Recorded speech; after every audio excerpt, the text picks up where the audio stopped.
Hi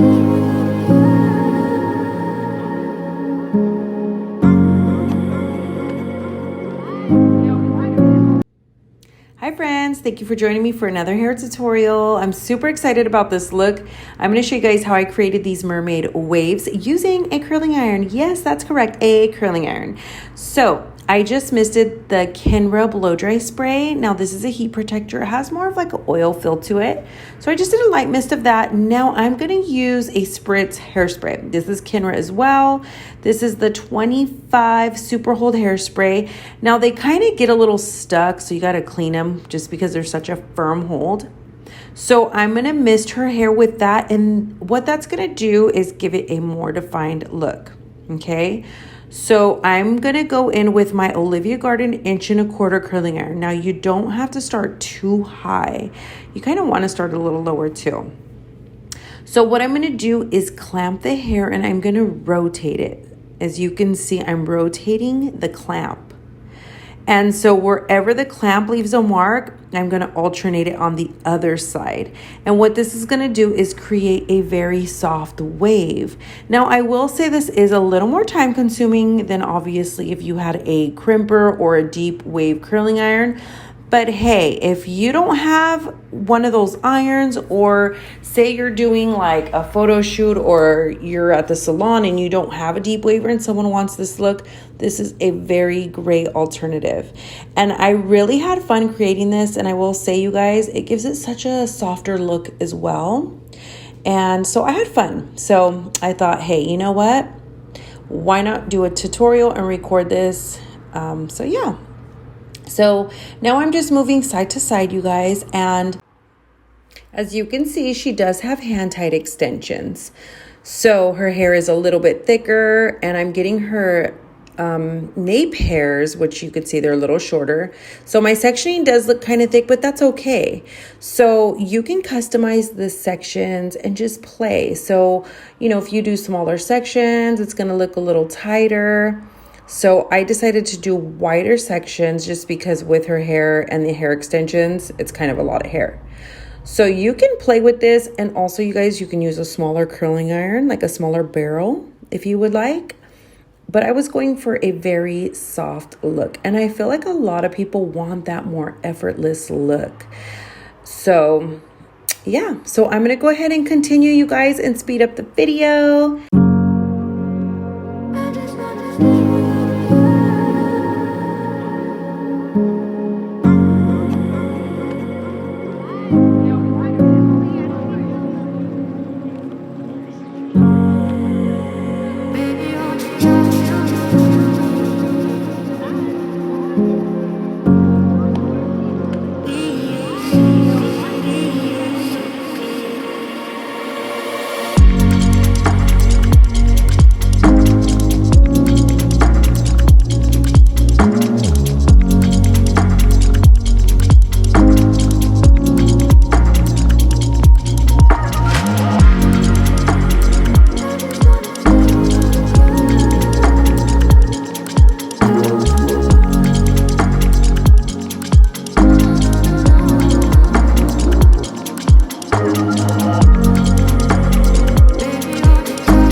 So now I'm going to go in, you guys. We have her all waved up. I'm going to use the Color Well Pop and Lock Frizz Control Glossing Serum. This stuff is my absolute favorite. It's so pretty. It almost has like an iridescent look to it, so it gives it a really nice shine. Makes the hair look hydrated. It's awesome. So I'm going to keep applying to my liking. Now, when I do these wet looks, like the deep wave, the mermaid look, I like to just customize it. So I'm going to just keep adding and really, really work it through. Like I said, her hair is pretty thick with the hair extensions, and it's so pretty. And as you look at her hair, you can see that there is like no structured pattern, you know, it just looks really soft. And I'm telling you, ladies, I feel like that is the style. So this is such a fun look you guys can incorporate, whether you have a ponytail or you just want to, like, you know, do your bangs like this, or if you have like the front little pieces out, or say you curl your hair and you want to tousle it up, you can mix and match, you know, very fun. You can get creative, but I'm so obsessed with this look, you guys. And the Spritz hairspray, you guys, gives it a wet look also. So not everyone wants the wet look, but, you know, just giving you guys tips. And you can also feel free to use mousse. I do use that a lot on the ends. But look at her hair. Look how it's starting to just really get piecey, and it looks so pretty. So now I'm going in with the Kenra blow dry spray, which, like I said, it comes out more of like an oil. So that's also going to give it some shine. And like, look at it. As you could see, I'm working all the product in. Oh, so pretty. So I hope you guys enjoyed this tutorial, and I'm obsessed with it. Make sure to follow me on social media. And if you guys create this look, please tag me. I can't wait to see your creations. Comment below, and I can't wait to see you in the next tutorial.